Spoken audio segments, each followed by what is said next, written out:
Os. Hola gente, bienvenidos a Rimana Podcast. Hoy día nos acompaña el abogado Santiago León Trujillo y como siempre el Riman preferido, Feli. ¿Cómo estás, Feli? ¿Qué tal, Fabricio? Muchas gracias. ¿Qué tal, Santiago? Bueno, antes de empezar, una cervecita, ¿no? Por supuesto, por supuesto. Claro. Esta es una roja de Angel Stone, cerveza artesanal ecuatoriana y de aquí quiteña, que nos han mandado nuestros amigos de Beer Hop Zambato. Muchas gracias por las cervezas. Ya saben que la mejor cerveza la encuentran en Beer Hop Zambato. Dale, Santi, hola, ¿cómo estás? El gusto enorme de saludar con ustedes, muchachos, Felipe, Fabricio, de igual manera, a todos quienes están tras cámaras, hacen ese compromiso tan difícil.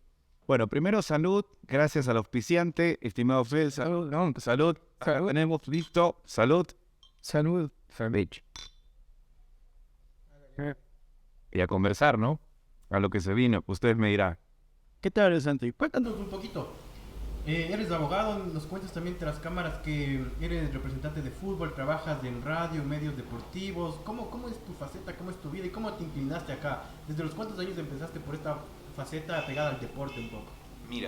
Mira, Felipe, la verdad, inicié con este tema del fútbol, con el acercamiento a los micrófonos, desde que tenía cerca de 16, 17 años. Tengo un muy buen ejemplo, mi padre es periodista, más de 35 años en Radio Centro, medio de comunicación, que ha tenido bastante acogido de acá. Entonces, por esa razón, se dieron algunos acontecimientos, a los 17 años tuve la oportunidad de llegar a la radio y me incliné siempre al deporte. El fútbol, el básquet, la natación, esos detalles me fueron inculcando a meterme directamente al periodismo deportivo. Empecé a gustar de eso, se dieron las cosas, empecé a narrar fútbol, a comentar fútbol, y una cosa llevó a la otra. Mi primera profesión, abogado. Mi segunda profesión, a distancia, periodista. Fusioné las dos y salió la empresa de representación de jugadores. Qué chévere. Cuéntanos un poquito cómo es esta empresa de representación de fútbol. Mira, está conformada por dos socios. El primer socio es Estuardo Paredes, que es gerente de la cooperativa San Francisco. Él es el presidente de la empresa. Nuestro segundo socio es el señor Pérez Alfonso. Él es el dueño del Hotel Emperador de nacionalidad española y yo soy el gerente general. Es una empresa que se dedica únicamente a estar al frente de los jugadores en las negociaciones, en contratos. Tenemos muy buena cercanía con los tres equipos de acá en Ambato, con el equipo de Perileo también Chacaritas, y a justificar nada más los intereses que vienen de por medio y a velar por el bienestar del jugador. Santi, cuéntanos, nos dices que tu segunda carrera fue una de profesional en este aspecto de representante de futbolistas, me dices, ¿verdad? ¿En qué universidad tuviste el honor de estudiar esto, A más ver, o menos? en el campo universitario, Fabricio, no tuve la oportunidad de yo seguir una carrera de representación de manager. La especialización la hice en España, en la Universidad de Salamanca. Había justamente que realizar un trabajo investigativo. Yo me dediqué a investigar el contrato de futbolistas a nivel europeo. Y con esa experiencia logré justificar, además de mi título como abogado, en la representación de jugadores, sacando la credencial en la Federación Ecuatoriana. Bueno, yo, porque este es un podcast dirigido a la juventud ambateña, ecuatoriana y del mundo, como joven estudiante de abogacía, de derecho, llega y se vincula a España a lograr estudiar un tipo de estas maestrías. Mira, ¿cómo fue tu camino? Es difícil a un inicio. Yo tuve la oportunidad de educarme en la Universidad Central, en Quito. Alejarte de tus amigos, de tu familia, ir a una nueva ciudad, siempre es un reto. A la final se lo considero una aventura incluso. Entonces arrancamos desde los 18 años, estuve ya en la universidad, dimos los primeros pasos. Siempre me gustó el derecho penal, el derecho civil, pero algo me fusionaba a lo que yo ya venía practicando, que era la radiodifusión en el campo netamente deportivo. Entonces, siempre estar en contacto con jugadores, hacerles entrevistas, viajar por algunos países con la selección ecuatoriana, con los equipos, con Liga, con Barcelona, Sudamericana, Libertadores, te va abriendo un espectro y te va generando un punto importantísimo en donde tú dices, mira, acá hay una opción de generar recursos. Los futbolistas, ¿qué necesitan? Coyuntura con clubes y necesitan un representante. Regularmente, ¿quién es el representante? De empresas, procuraciones, síndicos, son los abogados. Entonces, allí vi un mercado, traté de acercarme, aproveché la oportunidad en Europa y lo saqué. Chévere, Santi. Mira, quisiera, tú eres como una fuente de inspiración para la juventud, en este caso ambateña, ecuatoriana. Quisiera platicar desde tus inicios, desde tu época colegial. Qué te inspiró para ir a estudiar dices, en Universidad Central del Ecuador? ¿Qué te hizo escoger, qué te hizo escoger derecho? ¿Por qué seguiste esa carrera?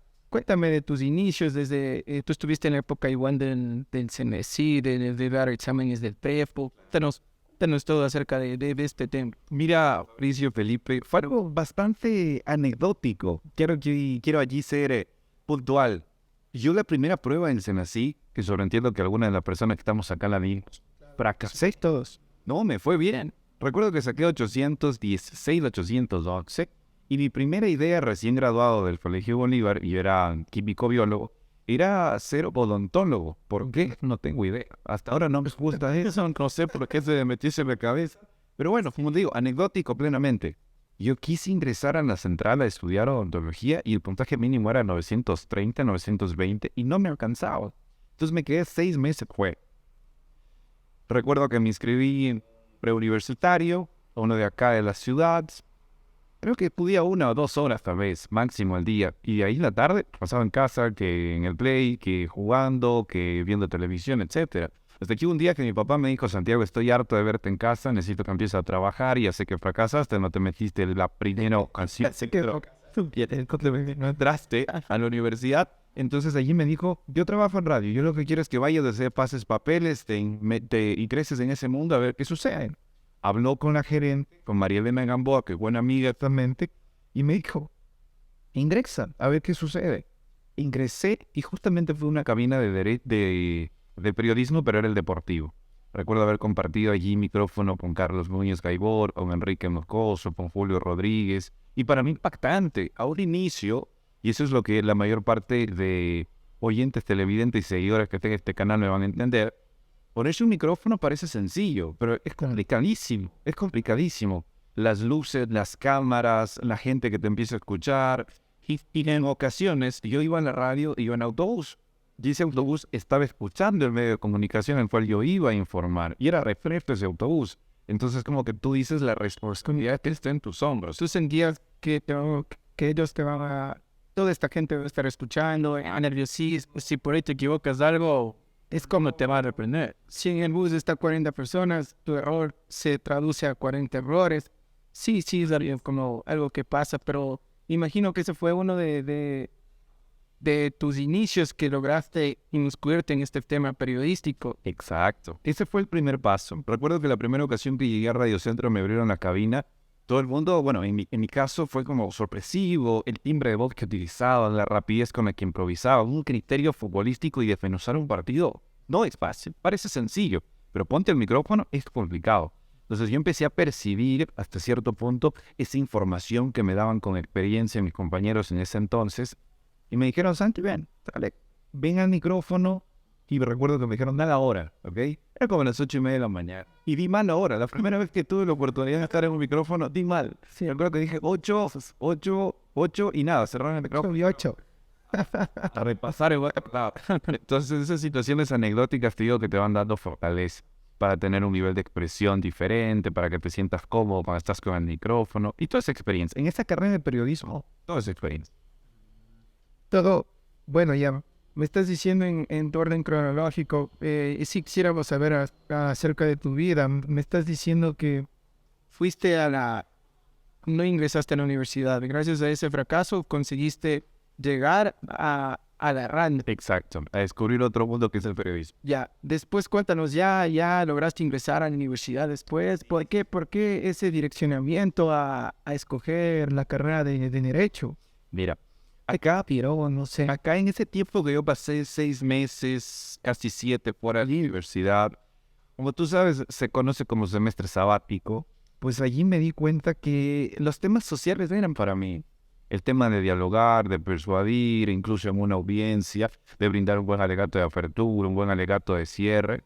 Y allí yo decidí estudiar Derecho. Se me borró ya de la idea. Allí me di cuenta porque iba a estudiar odontología. Ahí me di cuenta de realidad qué error tan grande iba a cometer. Siempre que maduramos en los sueños, siempre he hablado de eso con Feli, de que uno tiene que que a la carrera de que marcha su vida debe de ir madurando sus sueños, de cumpliendo objetivos y irse dando cuenta. El primer paso creo que el ser humano debería de hacer es darse cuenta sus limitaciones, sus, lo que tienen, sus habilidades, sus carencias, sus destrezas, como tú dices, para saber a qué techo pueden llegar. Y yo me imagino que el tuyo es aún más grande de lo que nos estás contando.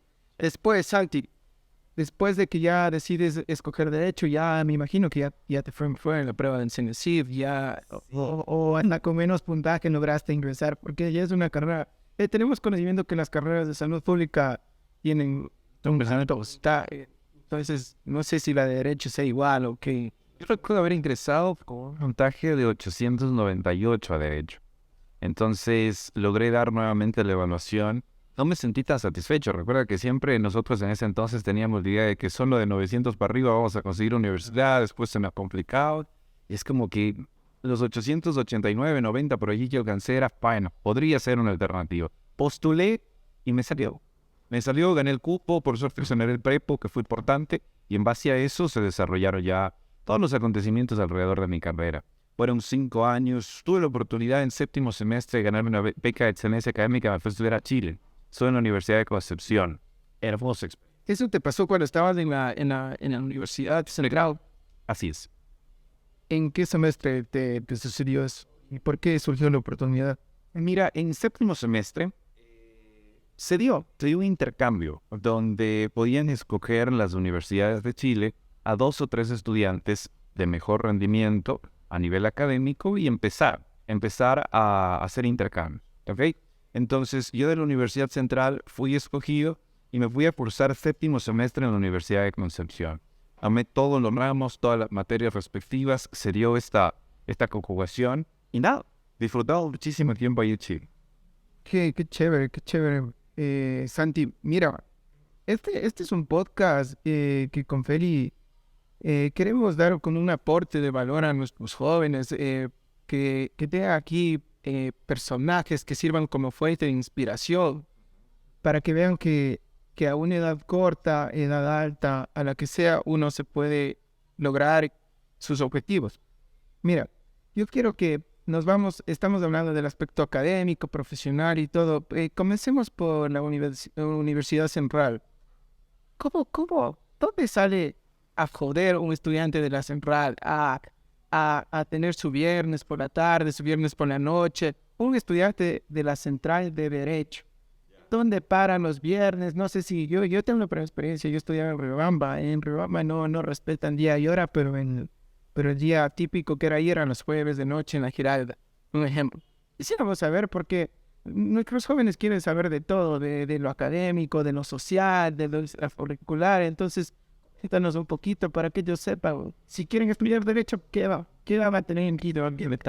La primera idea, quiero que los muchachos que piensan sobre la Universidad Central, lo digo porque yo soy ambateño, tenía mi colegio, mi secundaria en Ambato. Cuando nosotros pensamos en Quito y decimos la Universidad Central, nos imaginamos que es una universidad, entre comillas, diferente. Vas a ver rostros distintos, pero en un sentido, ¿qué te lo digo? En un sentido físico diferente, como que me voy a Quito, me voy a la Central y piensas ver mujeres hermosas. Al 100%. O eso, no sé si es que solo me pasaba a mí. Pero llegué y no fue, lamentablemente, esa mi idea. Es universidad pública. Viene gente de todas partes del Ecuador. Había gente de Machachi, había gente de La Tacunga. Tenía compañeros muy buenos, sobre todo de Ibarra. Venía mucha gente de la costa. Pues, gran cantidad de Machala, de Guayaquil, incluso de Cuenca. Porque es una universidad, la conocen como el alma mater, sobre todo en Derecho. Entonces, mira, y a tu pregunta en el campo social, la carrera de Derecho no era tan sencilla en la Universidad Central, pero siempre nos caracterizábamos un jueves, un viernes por la noche, irnos a dar una vuelta en la zona, en la Foch. Algunos bares allá, Las Vegas, por ejemplo, que es un esquinero de 3 pisos, excelente para una fiesta, farra los viernes, con cerveza. Había otro que se llamaba Bola 8. Jugabas villa, jugabas pool, y en el segundo piso era una fiesta increíble.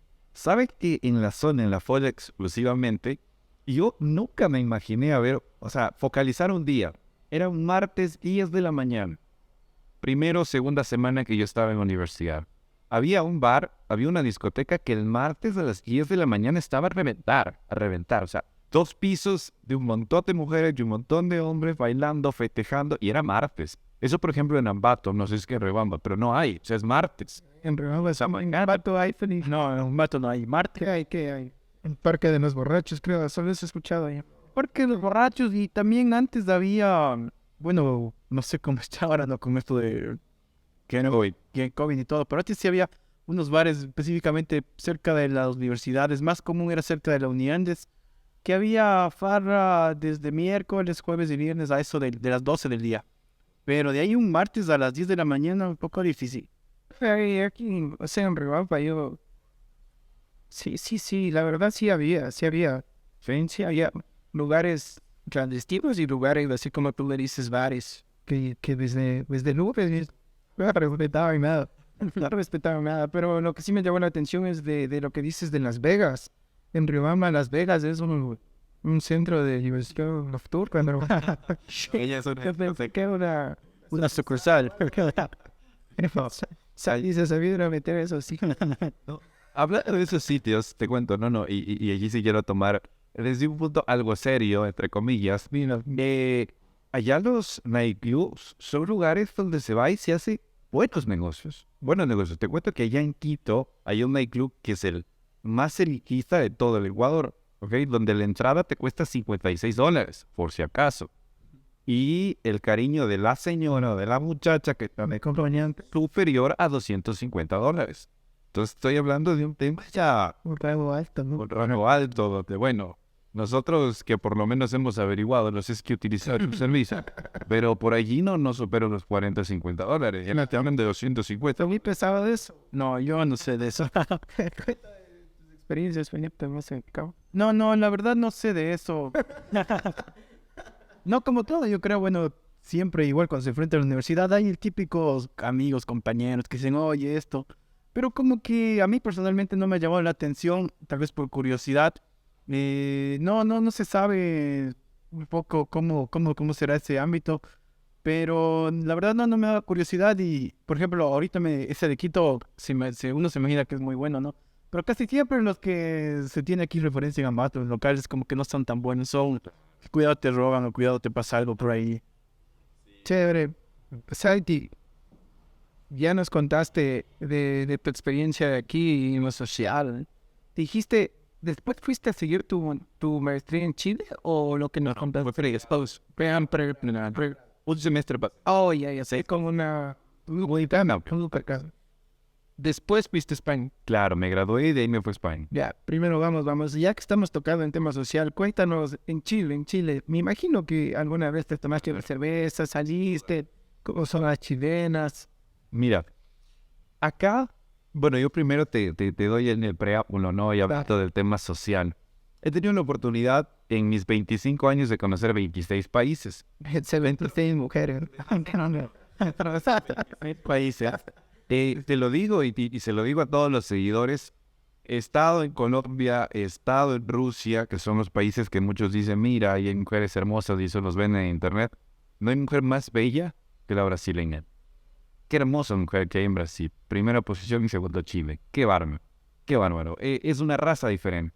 Uno acá en Ecuador está acostumbrado a ver mujeres muy bonitas, muy atractivas, pero en Chile la situación es Descontrolable. descontrolada. O sea, nosotros vemos, había por ejemplo ahí en Santiago de Chile un centro comercial que se llama Sky Costanera, es el edificio más alto de toda Sudamérica.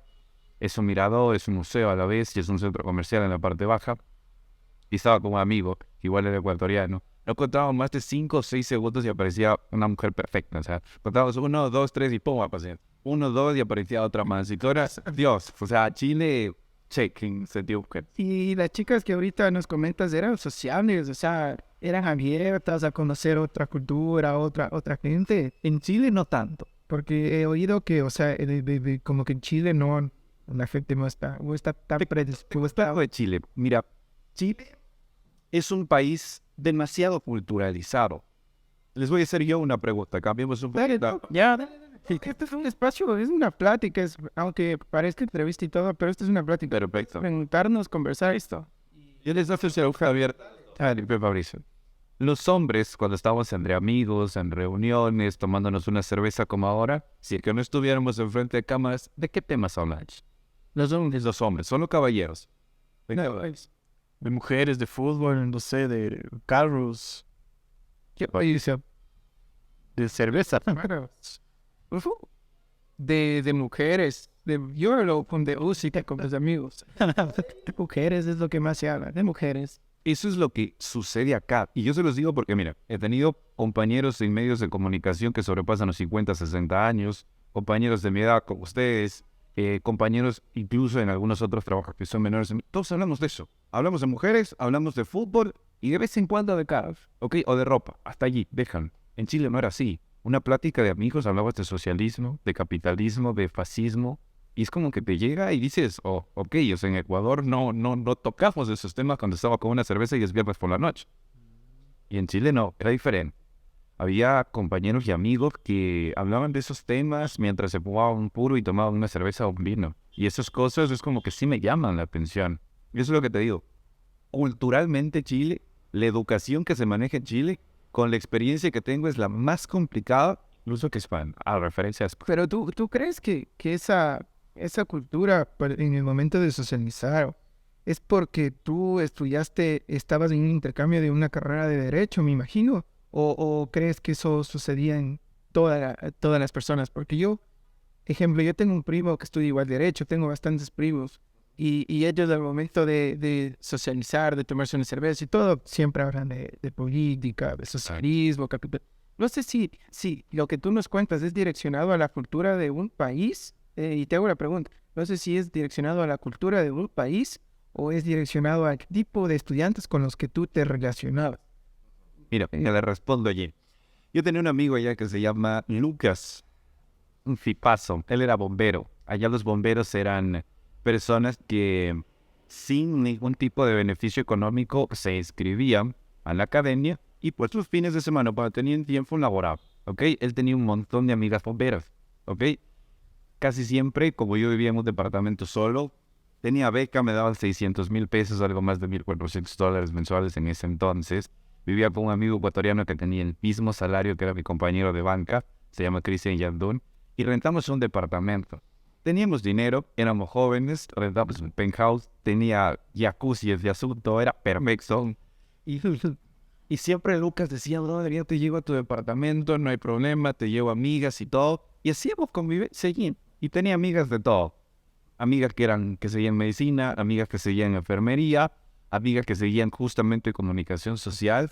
Y cada persona era un mundo, pero no eran pláticas, sin tratar de juzgar a nadie, tan vacías como las que tenemos acá en Ecuador. Es decir, mira, o sea, esa chica, sí, esa chica para mí no. O sea, las pláticas que tenemos regularmente entre caballeros. Claro. Por eso te lo digo en el nivel cultural. Listo, chévere, Santi.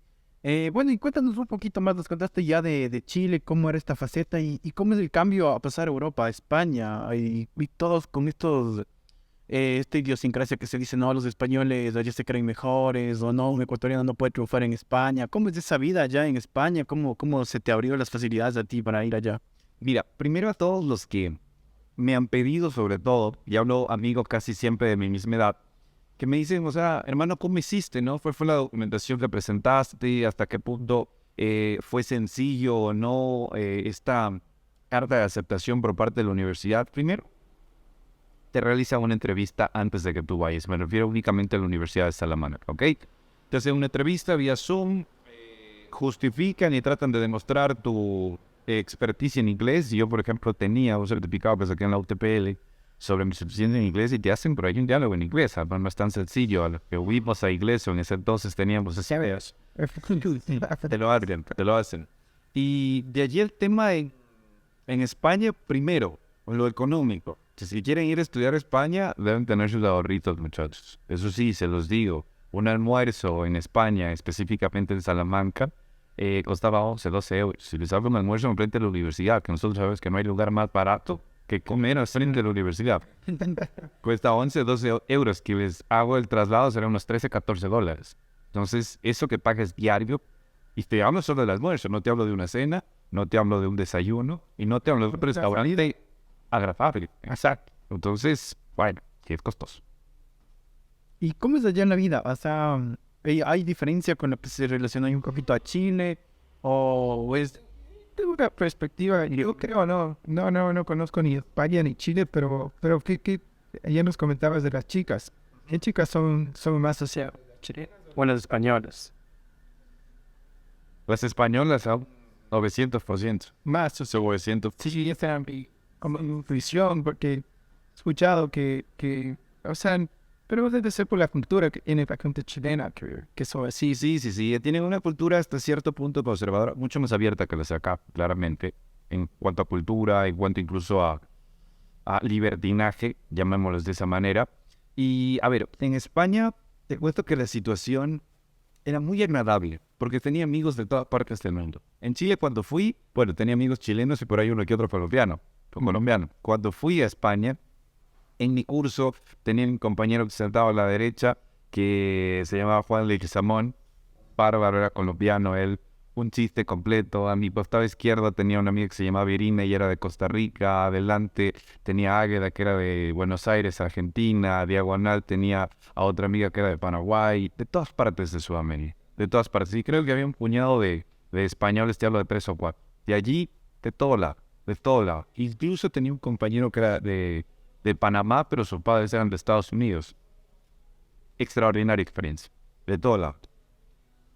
¿Qué tal, Santi, verás? Volviendo aquí a la central. Bueno,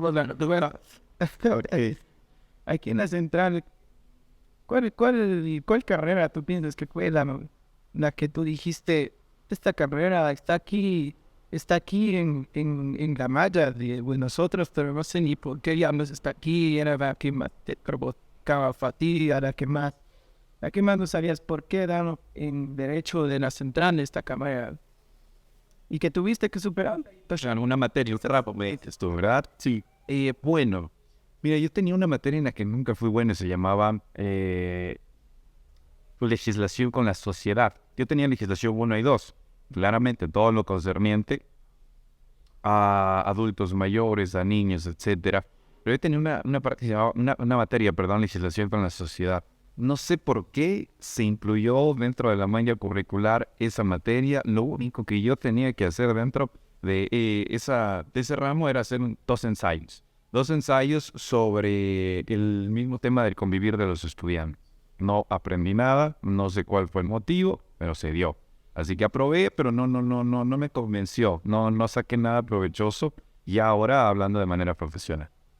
Y tal vez en otro polo, la materia más interesante, más chévere que te cautivó y que te pareció que esa deberían reforzar un poquito más ahí, hablando profesionalmente. Mira, yo tuve excelentes docentes en el campo de Derecho Penal. Ya. Me especialicé incluso en eso. Yo tengo 3 maestrías en España, 2 en la Universidad Carlos III y 1 en la Universidad de Salamanca. Dentro de Derecho Penal tuve a un docente que es Ramiro García Falconi, él es el presidente de abogados de Pichich, una eminencia por completo acá en el Ecuador. Incluso él es profesor en la Universidad de Sevilla, pese a ser ecuatoriano. Entonces, extraordinario, muy bien, excelente docente. Incluso tuve la oportunidad yo en la vida profesional ya de litigar en Corte Nacional en el campo de Derecho Penal. Algunas cosas que ocupé dentro de ese litigio fueron gracias a ese docente. Entonces, en Derecho Penal, la Universidad Central, por lo menos, extraordinaria. Sandy, verás, cualquier ser humano que te escuche y dice, este bro con 25 años. Sí, tengo 25 años, suplí en marzo, hace 25 años, 3 maestrías, me dijiste 3 maestrías, escuché bien. 3 maestrías, con tu experiencia, tus profesiones.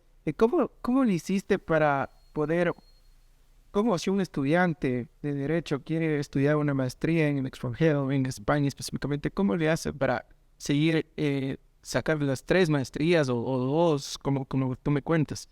A ver, primero, yo siempre me he considerado una persona que tiene una suerte bárbara. O sea, si es que Dios tiene que escoger a alguien que tiene suerte, pues me escogió a mí. Yo digo que se llama suerte, mi madre dice que se llama bendiciones. No sé en realidad. Pero sí me considero una persona diferente. ¿En qué sentido? Mira, yo me gradué un día viernes en horas de la mañana. Yo el día viernes me gradué y el sábado estaba saliendo mi vuelo para España. ya con todos los papeles listos. Ni siquiera convalidé el título. Yo cogí, hablé con Tommy, que era la persona que revisaba la documentación en la Universidad de Salamanca, y allí me dijo, mira, sí, no hay problema, mándame nada más el escaneado de tu título y yo te avalo acá. Entonces, ese tipo de ayudas fueron las que me permitieron en mi corta edad ya tener 3 maestrías, incluso ser docente en la Universidad Técnica de Ambato. Entonces, en base a esos detalles pequeños, yo lo que pudiera recomendar a los estudiantes es que no se asusten de los retos. Lo que recomiendo a cada uno de nuestros seguidores es, en caso de que tengan programado una actividad, que tengan una meta, no piensen en todo lo concerniente a afectaciones, a problemas, a incertidumbres, directamente háganlo. Eso es lo más importante, estimado Fabricio, lo más importante, Felipe, que los jóvenes que están conectados, que están enlazados, lo primero que tengan en mente es lo que puede suceder, los beneficios, las metas, los objetivos cumplidos, antes que los problemas. Sí, chévere consejo. Vamos también ya por la segunda ronda. Ahora vamos a esta juerga que igual es una roja. Es cerveza ecuatoriana. Se llama juerga básicamente porque tiene una historia, ¿no? Cantuña, el padre Almeida de Quito. Esta era de Cantuña. Vamos a ver qué tal y al final nos cuenta Santi qué tal este mundo. No, muy buena, muy buena. La cerveza, muy buena. La cerveza. Extraordinaria. Esta cerveza gracias a Beer Hops Ambato, el mejor lugar para tomar tus cervezas artesanales. Salud. Salud. Salud, Felipe. A ver, Santi. Salud.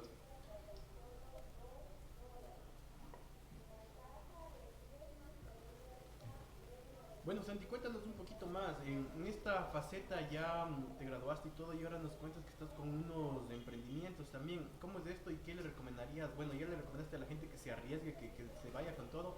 Cuéntanos un poco más de tu emprendimiento, el que estás por lanzar. Mira, Siempre he tenido en cuenta, en consideración, varios detalles. Mi padre siempre me dijo, hijo, tú no tienes que ser una persona del montón, tienes que ser diferente. Y eso yo lo he tomado muy en cuenta. A inicio, este año, se lanzó la empresa de representación de jugadores. Ha tenido jugadores importantes, no sé si a ustedes les suena, Jonathan González, Speedy, que jugó en el Olimpia, Segundo Mortocarrero, que ahora está aquí en Macará, que en su tiempo pertenecía a Melec. De igual manera, jugadores como Andrés Picolta Arroyo, que lo tengo jugando en Brasil, Jackson Poroso, que fue convocado a la selección ecuatoriana, hace poco, de igual manera, sí. Entonces, ese fue mi primer emprendimiento. Después, a lo largo de este presente año, se dio el llamado, gracias a mis 3 maestrías y experiencia, a ser docente universitario, estudiando clases a varios cursos, a tercero, a sexto, a octavo, a décimo, revisando incluso proyectos de investigación. Es mi segunda responsabilidad. No hemos dejado de lado el libre ejercicio. Tenemos un par de audiencias pendientes en la Federación Ecuatoriana de Fútbol en Guayaquil, otras audiencias en Agua Abre, en el campo penal. Y bueno, finalmente lo que yo me metí en la cabeza ahora es trabajar hasta que yo tenga 30 años. Hasta esa edad quiero trabajar, después vivir del esfuerzo que realicé en estos 5 años que restan. Quiero ponerme una peluquería en la ciudad de Ambato, dando oportunidad laboral a gente más necesitada, ¿no? A barberos, a venezolanos que no les está sonriendo bien a causa de su presidente. Quiero ubicarme en el centro de Ambato, darle un tinte, un matiz juvenil que sea estrictamente para caballeros y no, pues dar el trato que se merece un hombre en casa. Chévere, listo, vamos por partes. ¿Cómo es un poquito esto de la representación de jugadores? O sea, se suena súper chévere, súper wow, y si las personas tal vez invitarles a, como se dijo, a arriesgarse a emprender en esto, y un poquito ya más en lo laboral, ¿cómo es? ¿Te contactas con algún jugador, lo ves por ahí, o tienes tus casas talentos, el contacto para ponernos en algún club? ¿Cómo es toda esta movida? Mira, la primera cuestión es invertir. Si es que lamentablemente no se tienen los recursos necesarios, muy difícil. ¿Por qué? Yo conjuntamente con un familiar tengo un equipo de segunda categoría. El nombre del equipo es Santiago de Píllaro. Estamos por disputar ya el campeonato, que a propósito inicia el 19 del presente mes. Dando a conocer esos detalles, cualquier jugador que haya tenido formativas en equipos renombrados o haya tenido algún microciclo en selección, le genero un salario mensual, hago que firme por derechos económicos con contrato y en base a eso genero una representación. Es mi jugador.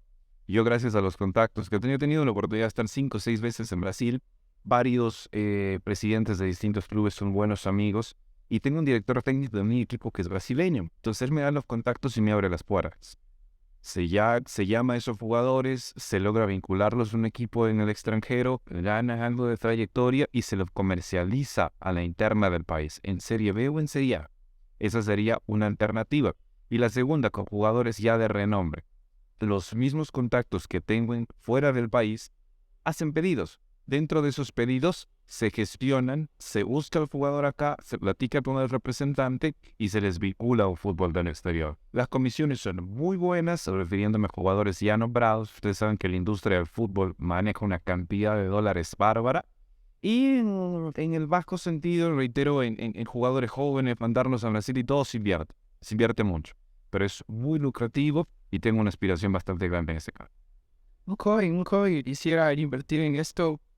Aparte, me imagino de los contactos, de todo. ¿Qué habilidad tú piensas que debe de tener principalmente, ya sea, o sea, un idioma, de la empatía, al tratar con los jugadores? Tú sabes que la mayoría de jugadores de los promedios son escasos de recursos. ¿Qué destreza tú piensas que uno como empresario deportivo debe de tener para poder tratar con este tipo de personas? La más importante es la persuasión. Que tú puedes convencer primero al jugador, segundo que puedas convencer al club de que contrate al jugador y tercero, la misma persuasión utilizas para que dentro del negocio exista un porcentaje que te pertenezca. Así que si es que no tenemos persuasión, si no tenemos expresión oral, si no tenemos un buen don de palabra, es muy complicado. A eso le sumas los contactos que tú a lo largo de la carrera, a lo largo de esta disciplina empiezas a tener y podrías hasta cierto punto llegar a ser una profesión, no sé si es que profesión, porque no tenemos un título de tercer nivel ni nada, pero sí una disciplina muy lucrativa. Te hablo de los representantes máximos acá de Ecuador. Chano Vargas, representante de Ener Valencia, Michael Estrada Martínez. Tiene 2 avionetas privadas. Dos, por si acaso, tiene 2 ya. Buen amigo. José Chamorro, representante de Miller Bolaños, de Fidel Martínez. Ya lo logró, o sea, tiene un patrimonio extraordinariamente alto, solo por el fútbol. Y es una industria que, si bien es cierto, es difícil acceder, necesitas presupuesto, necesitas buena inversión, necesitas una expresión oral estable, pero si es que logras y te insertas en ese mundo, es muy bueno. ¿Tú ves como mentor a alguien de aquí del medio local, del medio nacional, perdón? O alguien del extranjero, no sé, como dije, pues existe el Grupo Pachuca, algunos consorcios nacionales de esto. Ahora, yo creo que en el mundo de representación a nivel local, Chalo Vargas, sin duda alguna. De allí en el medio internacional, Jorge Méndez, yo creo que es el empresario más importante de todo el... ¿Por qué? Porque lo tiene Cristiano Ronaldo. Claro. Es el representante de Cristiano Ronaldo. Listo. Y, por ejemplo, una persona que nos está viendo, ¿no? Tal vez dice, yo quisiera entrar en este mundo, pero no tengo los contactos, no sé todavía cómo hacer. ¿Qué le sugerirías tú que estudie? ¿Cómo abrirse campo en esto, que tenga contactos? ¿Por que dónde empiece, iniciar, ¿por más o dónde menos? iniciar? Tal vez empezar, seguir alguna carrera en específico. ¿Qué le recomendarías? Estrictamente en el tema de representación deportiva, hay algunos cursos que se realizan que da la Federación Ecuatoriana, hay algunas especializaciones que no necesariamente te exigen título de tercer nivel en España, otras que las puedes hacer online que se llama Manager o Marketing Deportivo. Iniciar por allí, pero no quiero tampoco yo dar falsas ilusiones a nuestros seguidores. Si es que no tienes la posibilidad de inversión, prioriza otra cosa, como fue en mi caso. Yo tuve que priorizar en mi carrera, en mis estudios, generar un recurso. Actualmente estoy con un recurso muy estable mensual y en base a eso tengo dinero para invertir en los jugadores. Un jugador de fútbol te pide zapatos, te pide dinero para su familia, te pide un mensual. Además de eso, te pide habitación, te pide techo, te pide comida, te pide todo. Es como tener un hijo. Y cuando tienes un equipo de fútbol tienes como 25, 28. Entonces, esos detalles de inversión, de que no te cueste a ti dar mensualmente 800, 900, $1,000 por un jugador, tienes que necesariamente generar recursos, porque si no, es muy complicado. O sea, lo que tú aconsejas es que las personas que quieren inscribirse en este mundo de la representación deportiva, primero, debería de tener la visión que tú tienes. Segundo, lograr tener los recursos. Exacto. Un medio, como obtener recursos. Te pongo un ejemplo. Mira que me corte, Fabricio. Te pongo un ejemplo. Yo tengo un buen amigo que se llama Rodrigo dos Santos. Él es gerente y dueño de un equipo que se llama Serra Macaense en Brasil. Rodrigo tuvo un ingreso económico, digamos que estable. Él es administrador de empresas. Su padre tiene una petrolera. Extraen petróleo del centro del mar. Estamos hablando de que él ha invertido en 7 años en el fútbol aproximadamente 2 a 3 billones de dólares. Es una inversión sumamente alta. Y en esos 7, 8 años no ha percibido ningún ingreso. Invertir como en una funda rota. 3 millones de dólares, uno tras otro. Pero hace 3 días vendió un jugador, Paví, delantero, del Atlético Paranaense. Le vendió de su club al Atlético Paranaense en 12 millones de dólares. Triplicó, cuadriplicó su inversión. ¿Pero por qué? Porque también tenía la facilidad económica de invertir 3 billones, 2 billones. Fue un mortal, un recién graduado. Discúlpame, es imposible. Imposible que tenga en su bolsillo 2 o 3 millones de dólares para invertir en el fútbol. Yo creo que alguien que quiere iniciar en esto debe de, como todo en la vida, ¿no? Empezar desde abajo. Por supuesto. Y primero contactar a jugadores del medio local, de acuerdo a su presupuesto. Y como tú dices, algo esencial, y no es solo en esta profesión, es tener ingresos de varios lados. Así es. Sí es una buena premisa lo que me dices, y que les puede servir a la gente que quiere inmiscuirse en este mundo, que es bien interesante, porque no es que aquí sea una profesión, o sea, reconocida como un médico, como un policía, como un ingeniero. Un representante es algo que raro se ve aquí en el medio, ¿verdad? Entonces, sí. Pero es por la inmensidad de esfuerzos que tú dices y vías extrañas que existen para poder llegar a este objetivo. Mira, ahí te doy un dato. Dentro de Brasil y Uruguay, que son uno de los países que más exportan jugadores, el 2.3 del Producto Interno Bruto pertenece a exportación de jugadores. En Brasil y en Uruguay, cosa que en Ecuador todavía no se destapa. Hay varios equipos, varios clubes como Independiente del Valle, como la cantera también, que han ido sacando jugadores. Y les va muy bien. Michele, por ejemplo, como estábamos hablando antes. Y bueno, hablando un poquito ya más dentro de tu profesión, de los productos, del producto, ahí destacado que los futbolistas, ¿qué cualidades tiene el futbolista ecuatoriano que se le pueda vender y que se deberían mejorar también? Porque vemos en muchos casos que a veces salen los jugadores y lastimosamente no pegan. Tenemos muy pocos que han triunfado a un nivel top aquí en el territorio de Ecuador. Yo creo que más pasa por el tema mental, por el tema autoestima, incluso en ocasiones por el tema idioma. No podemos saltarnos un proceso. Y doy claros ejemplos acá. Steven Plaza, por ejemplo. Salió de Independiente del Valle, de inmediato se fue a Valladolid, España. Ese paso tan gigante de irnos a una de las ligas más competitivas a nivel mundial son uno de los errores. ¿Qué es lo que hizo Luis Antonio Valencia? Nuestro claro ejemplo de superación en el campo del fútbol. Salió del Nacional, llegó a un equipo fuerte en México, saltó de un paso gigantesco hacia el fútbol de España se focalizó y llegó a la Premier League.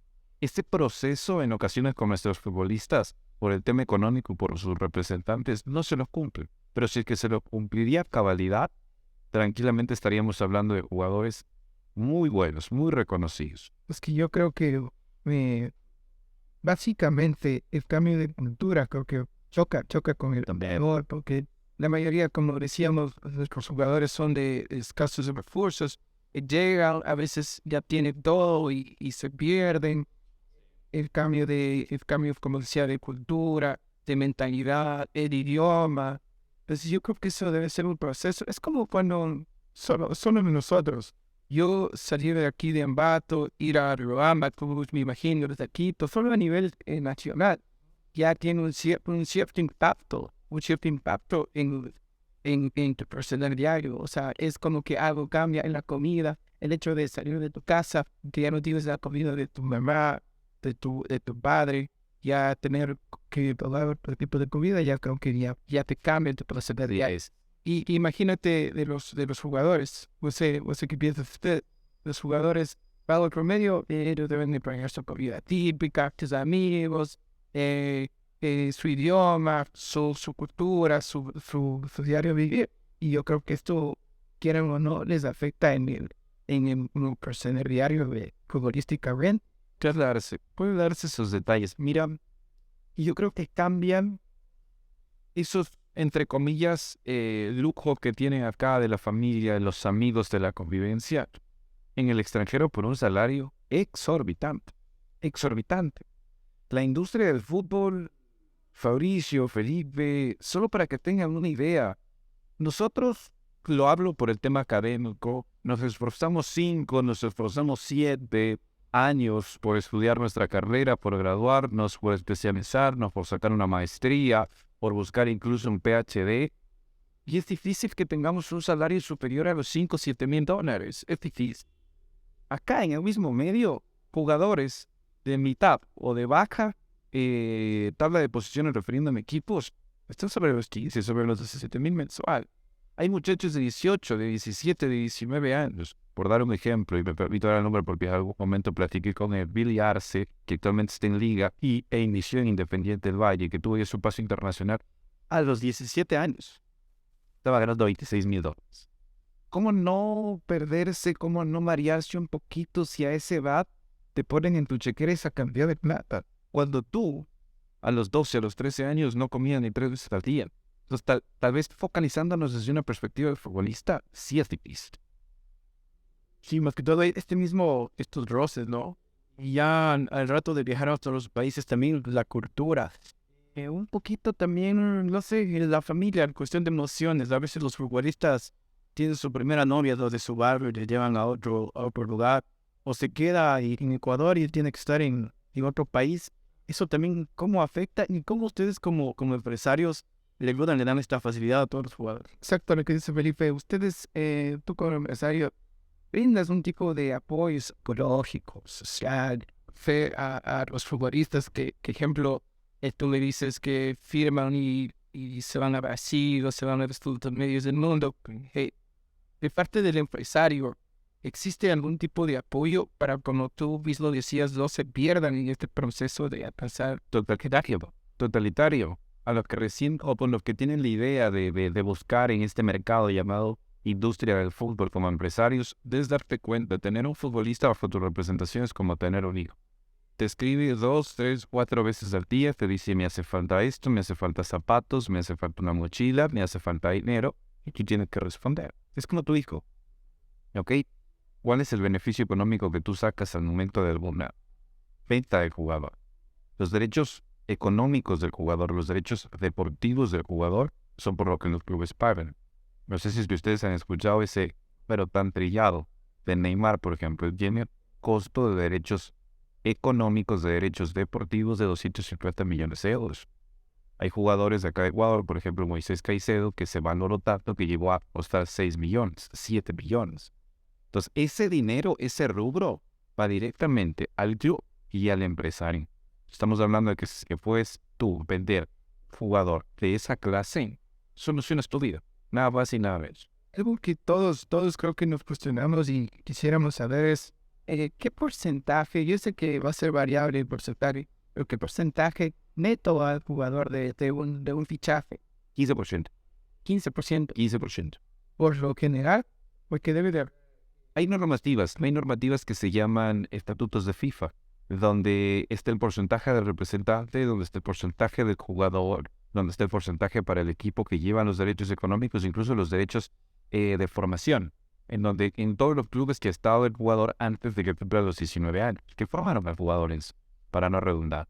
Entonces, el porcentaje regularmente es del 15% para el jugador, pero siempre en el fútbol, sobre todo, hay un contrato de caballeros, que lo llamamos nosotros, donde se da el dinero y allí se reparten en base a la negociación que hubo en una mesa, en un restaurante. O sea, una cosa son las normativas, otra cosa son los estatutos y otra totalmente diferente lo que sucede. ¿Y qué varía más? O sea, ¿más a favor del jugador o más a favor del empresario? ¿Sí que ¿quién es el club que tuvieron los derechos de formación de dicho jugador? Dependiendo qué escala sea. Dependiendo de eso. Por ejemplo, en los jugadores que te decía al inicio se los sacaba de alguna escuela de fútbol, me lo llevaba a Brasil, el porcentaje mayoritario va al club que me pertenece. Si es que nos vamos por otro lado, jugadores ya formados a nivel internacional con un club grande de Brasil, con un club grande de Portugal, más al FSA, antes que al jugador. Incluso tú puedes negociar con el jugador y decirle que el 60% del salario de este pertenece mensual. Ganan 20, 25 mil euros. 60% de eso van a empezar y el resto va al jugador. Aparte del costo del fichaje. Como les digo, o sea, esta industria es muy lucrativa y para citarte nada más, me encanta citar doctrinarios. Ferrayoli del mundo del derecho decía que la trata de blancas legal, todos sabemos lo que es la trata de blancas, la trata de blancas legal es el mercado del fútbol. Tú, como empresario, defines dónde va a estar un jugador.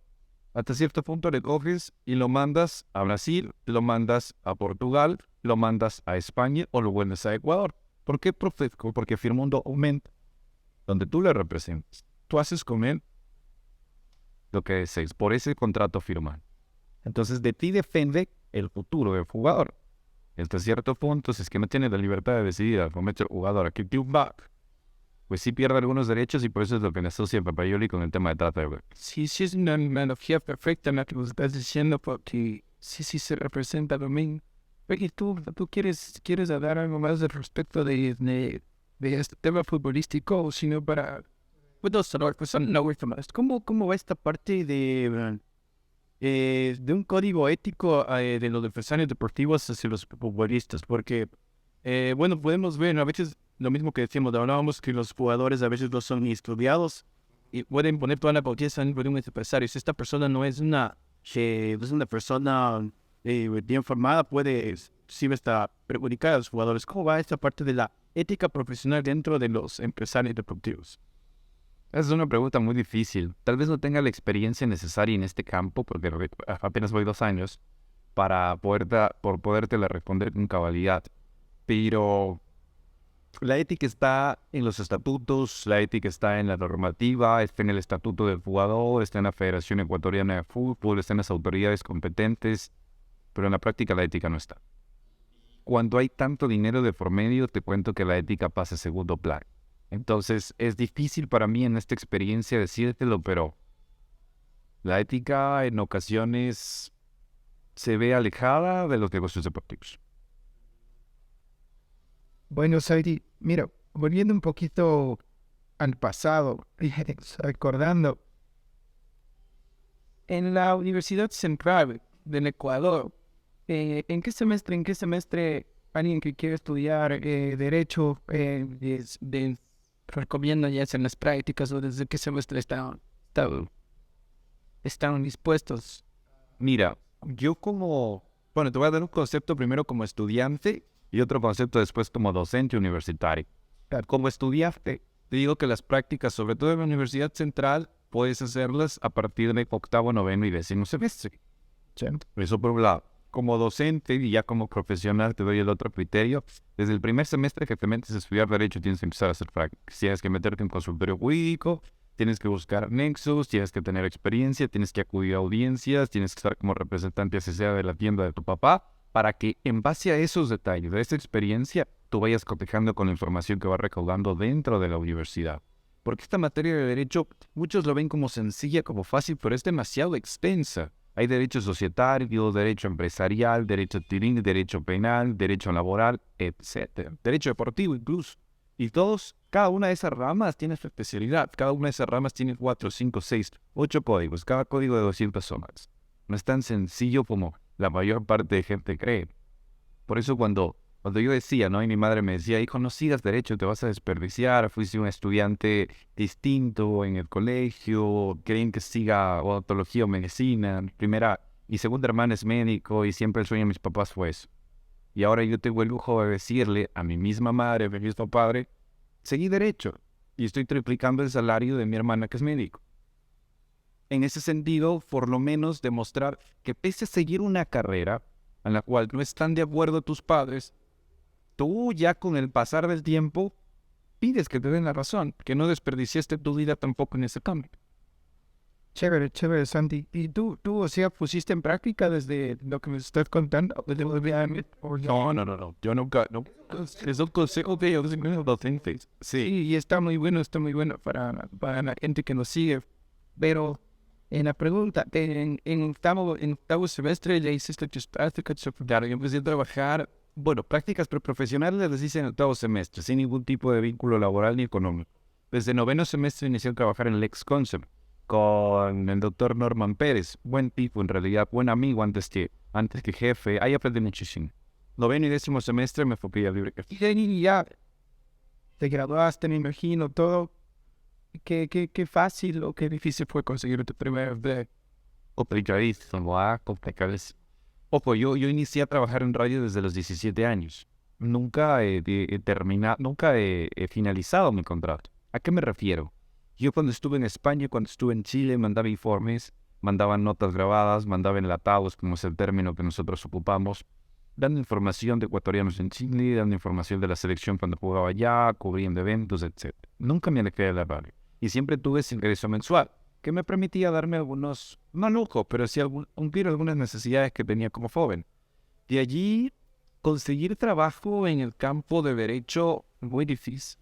Muy difícil, y eso yo les digo a mis estudiantes. Ustedes se gradúan y dentro de una práctica profesional, exagero si es que al abogado junior le pagan 300, 400, ponle $500, no te pagan más y con eso no vives. Con eso no vives, o no tienes la idea cuando tú iniciaste la carrera a lo que vas a ganar en la actualidad. Yo creo que cualquier persona que se metió a estudiar una carrera focaliza su futuro ya como profesional. Dice, mira, si es que soy ingeniero, tal vez podré aspirar a unos $1,000, unos 1,500. Si es que soy abogado, tendré 2, 3 audiencias y ganaré 2,000, 3,000.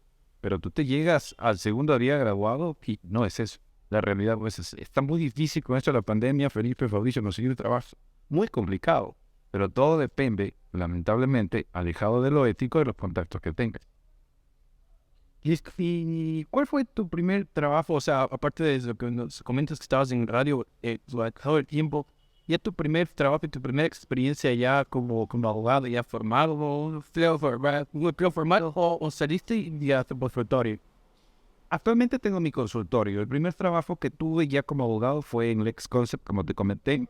Ahí tuve la oportunidad de litigar en varios lugares del Ecuador. Litigué en Chone, litigué en Quito la mayor parte, porque claramente hasta se encuentra allá el consultorio. Litigué en Corte Nacional. Paul Seglia fue uno de nuestros clientes. Él tenía una controversia contractual con Mark Zuckerberg, que él era estadounidense.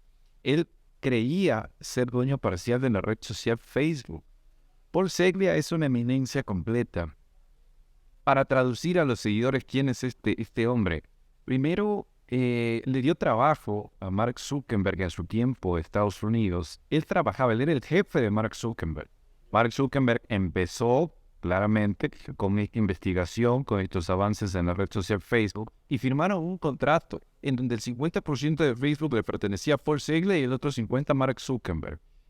Se convirtió Facebook en lo que es ahora, en esta cadena mundial recontra mega super gigante, y empezó a perseguir a Paul Seglia porque quería hacer válido ese contrato.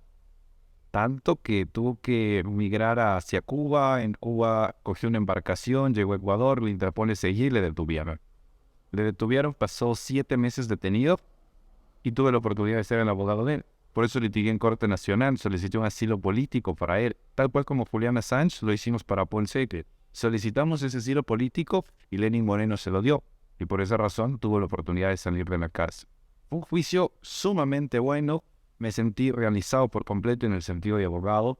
Nadie, exagero si es que en Ambato habrá unos 1 o 2 abogados que hayan litigado en Corte Nacional porque es su última instancia, es lo más importante que puede llegar un abogado, fuera de Corte Interamericana de Derechos Humanos, porque eso sí que es a nivel internacional, pero me sentí muy bien. Para que tengan una idea nada más, porque el morbo en el campo económico es recontra extraordinario, al consultorio jurídico donde trabajaba ese juicio tuvo un valor de $200,000. Se lo paga uno sobre otro. Chévere, interesante esta faceta tuya como abogado. ¿Qué les podrías recomendar a la gente que nos está viendo, que tal vez ya salió de su carrera de derecho y está un poco con esa frustración de que no se puede conseguir trabajo en lo que venimos hablando? ¿Cuál sería tu recomendación como para que no desistan y sigan persistiendo por cumplir sus sueños como abogado. Mira, la carrera de Derecho tiene dos perspectivas. Una muy cruel y que ustedes seguramente la conocen o la han escuchado. El abogado se come la camisa, y es verdad, no está mintiendo. Pero hay otra perspectiva muy distinta, demasiado distinta. O sea, en Derecho no hay un medio. O eres bueno o eres malo. Si eres malo, te mueres del hambre. Si eres bueno, vives en riqueza. No hay un medio. No hay un abogado más o menos que viva entre bien y mal. No hay eso. Y a los seguidores que tenemos, yo les recomiendo algo. Libre ejercicio profesional, ustedes tienen 3 lugares para ejercer. Quito, Guayaquil, Lago Ave. No hay más. Si es que quieren ser diferentes, si quieren tener una vida, no de lujos, pero sí de calma económica. Si es que se encuentran en Ambato de Atacún en los distintos lugares que no sean los que nombré, tratan de vincularse a un servicio público. Lamentablemente es así. Conozco varios abogados, los mejores abogados del país se encuentran en Quito y en Guayaquil. Lo lamento si es que perjudico a alguien con este criterio, lo lamento en sí, pero para que tengan una idea, por etapa, en derecho penal, en algún juicio dentro de Quito se cobra $5,000. El juicio penal tiene 3 etapas. Estamos hablando que si es que te detienen y te involucran por un tema de lavado de activos, de peculado, tu juicio en Quito te cuesta $15,000 y al abogado le pagas uno sobre otro. Vendes tu vehículo y le pagas. E inicia. Y te hablo de los abogados normales. Acá, un proceso penal en Ambato cuesta $3,000, $2,000. ¿Se da cuenta la diferencia tan abismal que existe en precio? Por eso, en ocasiones, lo más recomendable es, si es que tu carrera no logra darte el beneficio económico que mereces por lo que has estudiado, usted es la virtud de ir a otros lugares, ¿no? Ya. ¿Por qué en Lago Ave? Pues yo sentí entre todo. Quito, Guayaquil, que hay bastante dinero en la capital, ¿no? Guayaquil, ciudad importante, del puesto, y ¿por qué en Lago Ave? ¿Te acuerdas que tú hace 2 preguntas me hablaste de un tema ético? Ya. Porque ya no existe la ética. Por esa razón. Ya. ¿Y tú has tenido algún caso, ya sea de maltrato familiar, de este tipo de cuestiones que estamos nombrando, que te haya impactado y hayas dicho, no, esto como que no entro, esto está como que muy peligroso, como que, o sí, como que este riesgo me gusta porque tienes tipos de réditos económicos altos, o mira, más que todo en lo penal, porque, por ejemplo, se está a veces con personas que son y poco peligrosas, y vimos esos casos, los abogados, inclusive en el mismo Salcedo. Y bueno, claro, lo mataron, ¿eh? El abogado de los choneros. ¿Cómo es esto, esta parte? Mira, en el sentido ético, tú sabes con quién meterte y con quién no. Dentro de la profesión, exclusivamente en derecho penal. Te lo hablo porque es mi especialidad, porque es mi rama, porque me dedico a eso. Tuve un caso, no les voy a decir el nombre, tal vez extra micrófono se lo cuente, pero ahora imposible decirlo, secreto profesional que hay que respetar. Pero tenía un cliente de un potencial económico bastante elevado, ¿ok? Que era dueño de una de las empresas muy conocidas a nivel de la Sierra Ecuatoriana. Él contrajo matrimonio, tenía su pareja y tuvo 2 hijos, un hijo de 2 años y un hijo de 6. Le llega la notificación de que la esposa le denuncia a mi cliente de que violó a sus propios hijos, 2 hijos. Y adjuntaron una pericia, es decir, una prueba, donde un experto va y verificó un desgarro anal de 2 centímetros. O sea, era verídico que alguien le violó a ese. ¿Ok? Entonces, uno se pone a pensar y dice, o sea, ¿qué tan dañada la cabeza tiene que estar ese hombre para violarle a su propio hijo? Él vino, platicó con nosotros, como el consultorio jurídico, y nos dijo, doctor, yo no hice eso, no tengo razón. Y todas ocasiones en los ojos puedes hasta cierto punto ver un tinte de verdad. Iniciemos el proceso en la defensa. Y acá muchos abogados que estén como seguidores me dirán, ¿cómo vas a iniciar un proceso de eso? ¿Dónde está tu ética? ¿Dónde está tu valor? Son muchachos, son niños y eres violador, entre comillas. En investigación previa, bajo una cámara de Gesell, que es un vidrio donde tú puedes observar al niño y le hace una entrevista una trabajadora social o una psicóloga, él reconoció, dijo, no, mi papá jamás me tocó the spines. con dibujos, con gráficos, incluso con un muñeco. Le trataba de inducir. La trabajadora decía, ¿dónde te toca tu papá? Aquí en mi espalda. Me da besos aquí en mi mejilla. Me encanta estar con él, siempre estoy en el cine. Archivamos ese caso. Archivamos ese caso y logramos demostrar la perversidad que puede ocasionar una infidelidad. Porque a la final mi cliente le fue fiel a su esposa. Y entre comillas la forma de becarse fue denunciarle penalmente. Muchachos, esas denuncias, por Dios, si es que hay algún seguidor en este caso, no son chiste. Corre riesgo de 19 a 22 años prisión de una persona. Se le acaba la vida a una persona. Imagínate 19 años preso. Es imposible. La mitad de cuarto de tu vida se te acaba tras las rejas, sales y no consigues trabajo. La rehabilitación social en el Ecuador es una utopía clara. Entonces, ese tipo de procesos son donde uno culmina, gana, se siente bien, se siente realizado y claramente, en el tema económico, muy bien remunerado. ¿Crees que todo abogado debería de entrar a este tipo de procesos jurídicos, como tú dices, o alguien solo que esté preparado debería de aceptar enmiendas? Dependiendo, si es que es un caso penal, yo creo que debería estar 100% preparados. O es lo mismo, no es lo mismo que esté en tela de duda. Te hablo un terreno, te hablo una casa, que al final la pierdes, lo material se recupera, pero que no esté en juego tu libertad por 10, por 8, por 5 años. Eso es igual es la línea que tú le mides para decir como que yo sí creo que estoy preparado, de hecho penal. Por la experiencia que se ha tenido, porque he aprendido directamente en audiencia con los mejores abogados de cada país. Luigi García, por ejemplo, abogado de Abdalá Pecarán. Yo aprendí con él. Paulo Caña, especialista en el campo penal. Yo de igual manera podía con él dialogar en algunas ocasiones. Él defendió en el caso Karina del Pozo, Sebastián Piña. Él estuvo como acusador particular dentro de un proceso de un cura, por ejemplo, que igual se le acusaba de matar a 4 o 5 personas. Actualmente está defendiendo al señor Salcedo. Pepe Moreno, otro animal completo en el campo de defensa. Tuve la oportunidad de aprender con ellos. Y en base a eso, no me considero, mucho menos estar a la línea de ellos. Ellos fueron por proceso 80 o 90 millones. Pero creo que sí aprendió y se hizo lo justo. Con el pasar del tiempo de buscar lo que no se ha perdido, ¿no? Creo que entonces, como tú dices, toda persona ya tiene que irse sus límites, saber hasta dónde puede llegar a su cargo. Y básicamente eso es todo. Y lo que yo pienso respecto a tu carrera, Santi. Mira, uno como persona sabe hasta dónde direccionarse, hasta dónde estirarse, hasta dónde permitir que la profesión se incluya en la vida personal.